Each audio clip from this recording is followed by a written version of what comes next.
Itsura pa lang, nakakatakam na. Tara, lutuin natin to mga kakusina. For today's video, magluluto ako ng snack. Pwede na rin pang dinner ng aking Junakis mamaya. Ayan, ang aking lulutuin. Pinakuluan ko na pala yung elbow macaroni pasta para ready na mamaya para sa sauce na ating gagawin. Ito ang mga sahog. Merong bawang, sibuyas na pula at puti, at saka itong delatang giniling, at syempre itong chicken hotdog at red cheese hotdog.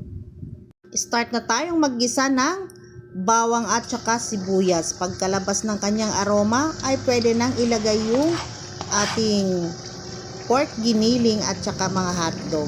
Madali ang paggigisa lang naman to mga kakusina dahil free cook naman na yung giniling, kaya halo-halo lang yan, okay na. Pati itong hotdog mga kakusina. Ayan, igisa lang natin ng ayos and then saka tayo maglalagay ng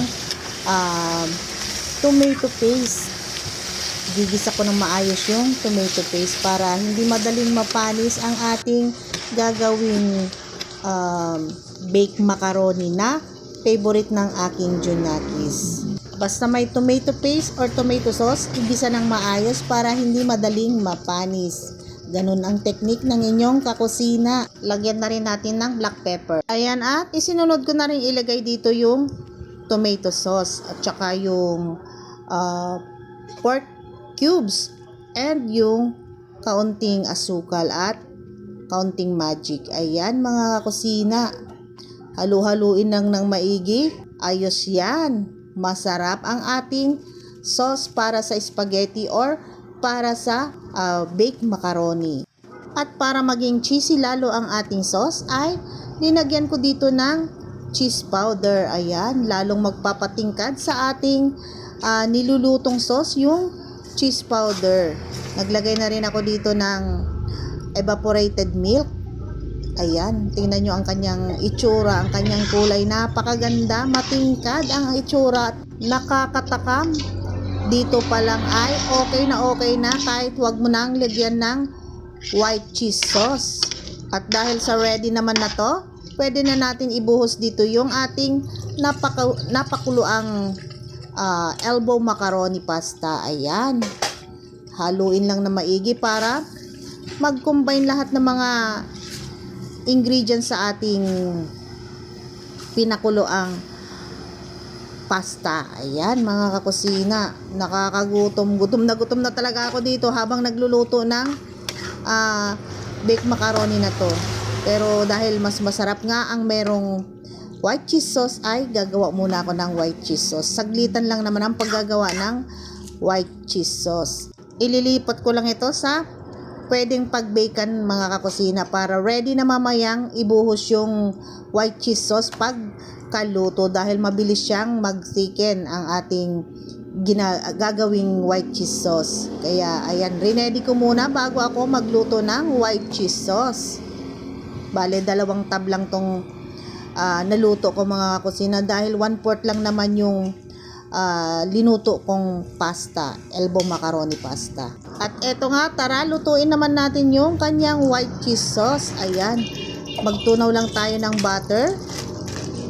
Hinaan lang yung apoy. Alam nyo na, ang butter ay mabilis masunog. Saka naman tayo maglalagay dito ng all-purpose flour. Ayan, depende na sa inyo kung marami ba yung gagawin nyo. Ako sa akin ay dinamihan ko. Naglagay ako dito ng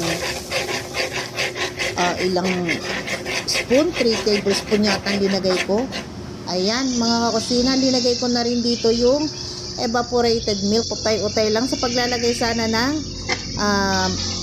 liquid or yung milk mga kakusina. Pero ayan, napabuhos na ng dire-diretso. Kaya ayan, namumuo na ang aking ginagawa. Pero saglitan lang naman yan na imimix para hindi na mamuo. Linagay ko na rin pala dito yung isang pack na cream. Ayan, mas maraming cream, mas masarap.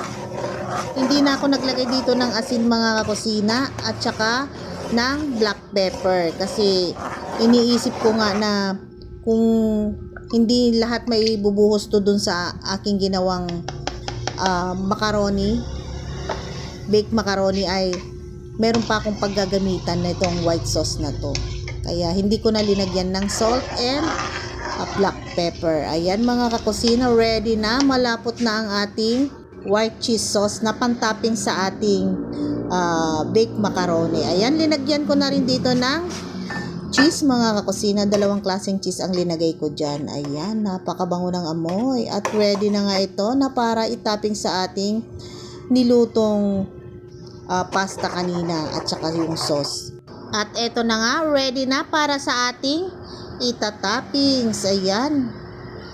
Gustong gusto ng aking Junakis to mga kakusina, itong baked macaroni talaga. Pero kahit hindi mo na i-bake ay okay na yan, basta linagyan mo ng white sauce. Sa mga walang oven, wag na kayong mag-alala. Ganyan lang, okay na yan mga kakusina. Kahit hindi mo na talaga siya i-bake dahil masarap na siya. Pwede nyo nga rin palang gawin tong negosyo mga kakusina. Yung gastos nyo ay babalik. May merienda ka na, nagkapera ka pa. Kaya bago kayo magluto, magpa-order na kayo mga kakusina para meron kayong pangbenta at pangmerienda. O diba? Ayan mga kakusina, ready na itong aking baked macaroni. Kain po tayo. Snack na tayo mga kakusina. Ito yung linuto ko kanina. Baked macaroni. Tikman natin.